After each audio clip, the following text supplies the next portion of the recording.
Hey guys, I'm in downtown Crescent City, California.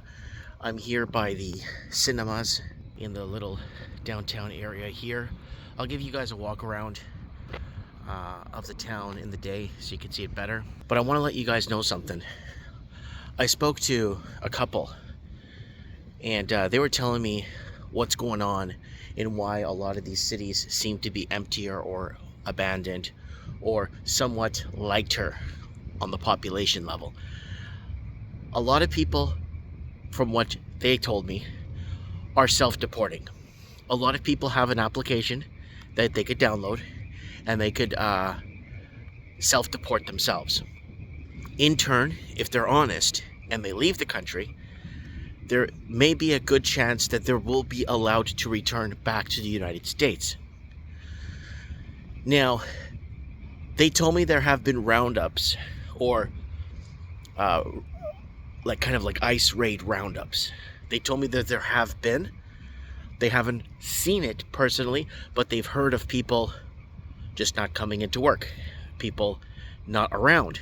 So they told me, this is what they said, that the entertainment district or entertainment venues, food venues and stuff are getting hit the hardest. And also what's getting hit hard is mechanical work. Mechanics, machinery, people fixing things, repair. A lot of people left that know how to fix things. So I'm just making this video to let you guys know that I'm thinking what's happening is, yeah, you had your ICE raids, you did have your, rounding up of the illegals and getting a lot of these dangerous people out of the country.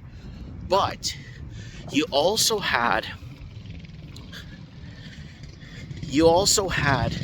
people self-deporting. But I asked, just like when I was over in Eureka, I asked the lady working there, and I said, "Hey, where's everybody?" Because we drove through Eureka, we drove through the main thoroughfare, left and right, dead, left and right, the crossways, the streets, the main blocks, the boulevards, dead. Nobody.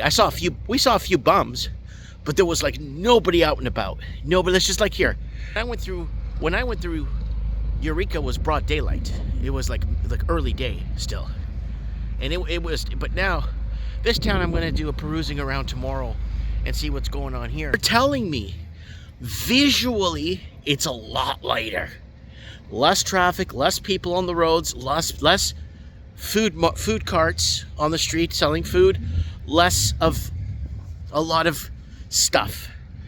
And it's visibly noticeable. Now, the girl that I spoke to at the restaurant in Eureka, she told me that 3 staff members are gone. Like that. And they're having to work double, and some of them have to work triple shift, and there's 2 leaving at the end of the next week. So they're going to be down 5 people in a big restaurant chain. So I tried to be an American. Watch my video on my channel. I got 5,000 videos on here. I tried to be an American. I did everything by the book. I made sure I had money in the bank, wasn't stealing an American's job. I made sure all this stuff. I had a corporation sponsor me. Health check background, criminal background check, everything. They just told me, "Wow, you did all that?" I'm like, "Well, you told me to.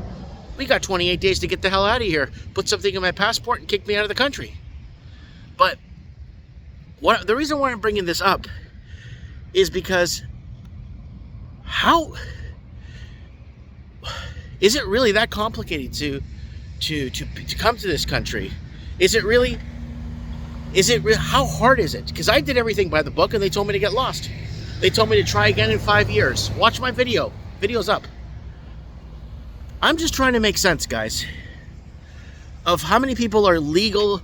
What is the population of this country for real? Because when you go around to some of these cities and places, it doesn't look like anything they're telling you. You go on Wikipedia and look up what the population of some of these cities are, and you go to them cities, it's nothing what they're projecting, what they're telling you. Here I am in downtown Crescent Beach, California.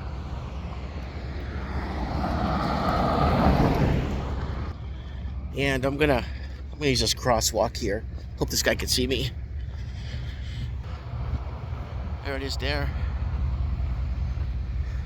That's what I want to know. It's basically how much, like how many people were, because I remember when there was the Great Deportation in Canada, 2006, 7, and 8, when the Canadian Conservative government took power, and they wanted to deport all the Portuguese people.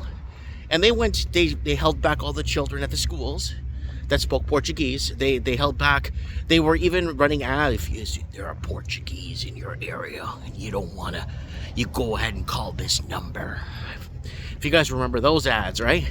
Police vehicle road blitzes, police pulling everybody up, shutting down malls. Yeah, so Toronto, the city, didn't get lighter when they deported 50, 60,000 Portuguese families that came on the path to citizenship originally. With a path to citizenship, then the new party that came in said, we don't like you guys, get out. Now Canada's crying for people to build the infrastructure. But anyways, Toronto didn't get lighter once all the Portuguese got deported.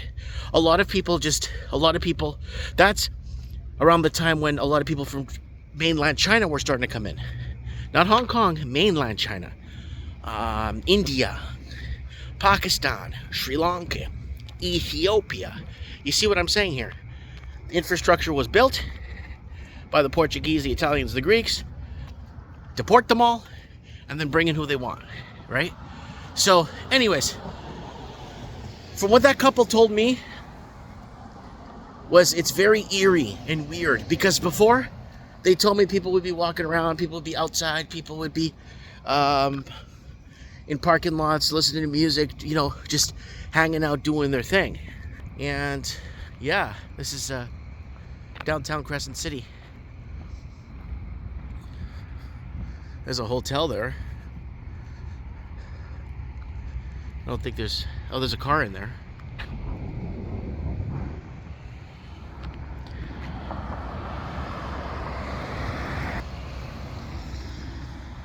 Self-deportation.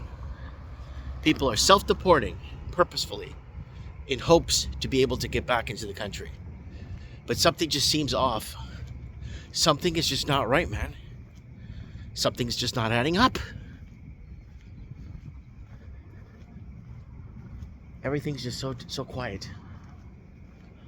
Let me know where you are in the comments below. Are you seeing this visible, a slight difference in perspective of the population in your area? Are you noticing this? I'll do a sweep around during the day, and it is March break, and Crescent City, California is very popular by the water. Beautiful ocean, beautiful views. So let me know what you guys think in the comments below. Thanks for liking and subscribing, guys. I'm finally getting subscribers on this channel after 15 years. The channel's starting to pick up after 15 years. Go back to the channel or search across our magnifying glass on our channel and take a look at what we've been telling you for the last 15 years. We told you they're going to pull the trigger on a pandemic multiple times, years before it happened. We told you you're going to be bought out of food. We were wrong. We said by 2020 you'd be bought out of food. We were wrong. But we knew after the money laundering, we told you about all the money laundering coming in from China, the fentanyl, everything that Donald Trump's going after Canada for. We were warning you way before all these new influencers that showed up after the sickness. Lots of influencers. And I was banging my head against the wall thinking, why are these people allowed to exist on social media that came after 2020 to tell us what we already know? That's called controlled information distribution. Go to my channel playlist. Go find CID videos. There's a playlist for you guys called controlled information distribution. Go watch it. I knew something wasn't right. And now US aid has been paying people to tell you what you already know. We already knew here. Thanks for liking and subscribing, and I'm looking forward to reading your comments. Mike Martin's here. I have spoken.